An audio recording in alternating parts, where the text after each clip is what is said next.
What's up, guys? Nice and energized today. I've got some nice roasted sweet potato left over. Just like this, I'm going to teach you how to make a nice sweet potato gnocchi today. So I just peel it off. I've roasted that overnight. I've let the skin separate from the sweet potato itself. I'm just going to take that and break it into some smaller pieces. Okay, so we're just going to mash that down with a fork, like so.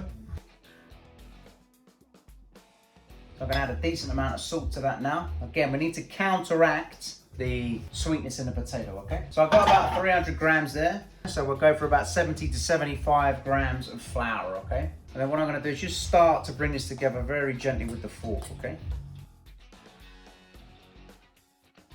At this point, I'm gonna bring him out onto our surface.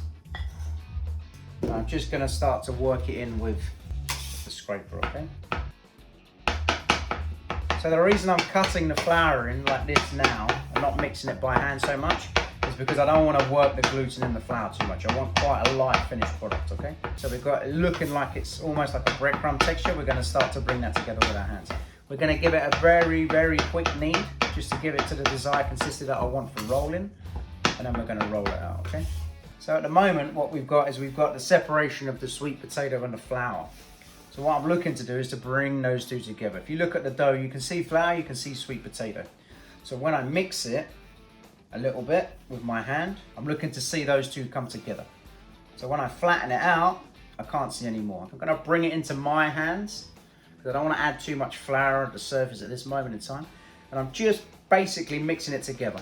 So it's a nice ball, okay? Like that, all right? I'm gonna cut this in half again, in half again. That's going to give me manageable pieces to roll and to work with, okay? When I do this type of gnocchi, I like it quite big because I want it to bind to the sauce, okay? Just feel it because sometimes it might be a bit hollow inside, okay? If you get that, just give it a little pinch and just rolling back up again. The flour does two things. It's going to stop it from sticking to the surface, but also when we poach it, it's going to lock it, okay? So the water's not going to be able to penetrate it as fast, all right? We're going to take that end off there and we're going to pinch there, okay? That's going to give us our gnocchi shape, okay? I don't want you to pinch it like pinch it. I just want you to grip it. You'll see the middle come up ever so slightly, and then you cut, okay? That's what's going to give us our classic gnocchi shape. All right, guys, sweet potato gnocchi poaching time, okay? So a nice little tray next to the gnocchi ready to put it on.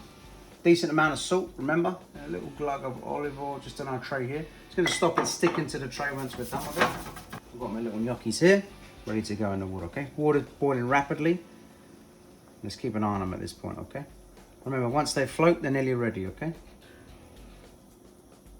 Got my little slotted spoon here, ready to rock and roll, and we float.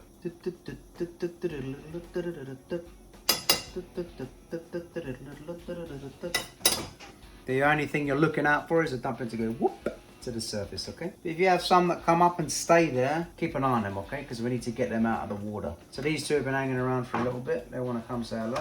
Let's take those out. And then we've got more coming up the side of the pan here. So let's start to get everything out now, okay?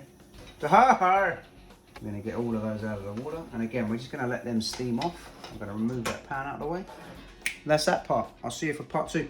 If you want to keep hold of these and you want to order them up and put them in the fridge, perfect. Okay guys, how you doing? This is the sweet potato gnocchi that I made last night. I've still got the steak juices in the pan, very important. It's going to give us a nice bit of flavour for the gnocchi. I'm going to add just a drizzle more olive oil. I'm going to get the gnocchi in the pan, okay? And we're going to get all that gnocchi in there nicely. Obviously a little salt, just a touch of pepper. We're just going to add a touch of butter as well. As you can see, the gnocchi has cleaned the pan with some of the fat and stuff. That for me is free flavour. You can probably see I'm getting a nice bit of colour on these now. I'm just going to keep rolling them over. Alright guys, so I've got a nice colour on both sides of the dumplings. So at this point I'm just going to very gently take my dumplings out of the pan, okay? I'm going to add just a little splash of olive oil, just a touch, not too much. And then we're going to get our shallots, thyme and garlic in. I'm going to give these a nice little roast. Remember, a little touch of salt, a little touch of pepper. So that's looking good. Peas can go in. I'm going to give that a nice little saute. Again, a little salt, a little pepper. Just going to add my gnocchi back in very quickly. I'm going to give it a quick toss. Just be gentle with the gnocchi at this point. And I'm just going to plate him up. Then I've got the gnocchi and the peas here, and I've got the steak that's out of the oven. So we're just going to take these the vegetables and put them in a nice bowl. I'm gonna finish mine with a little bit of just fresh Parmesan, just for a bit of savouriness. And my wife's gonna have just a bit of vegan-free feta. Feta and peas go amazing together. Just gonna add a nice saltiness to the dish, okay? So there's one gnocchi done, the other gnocchi done.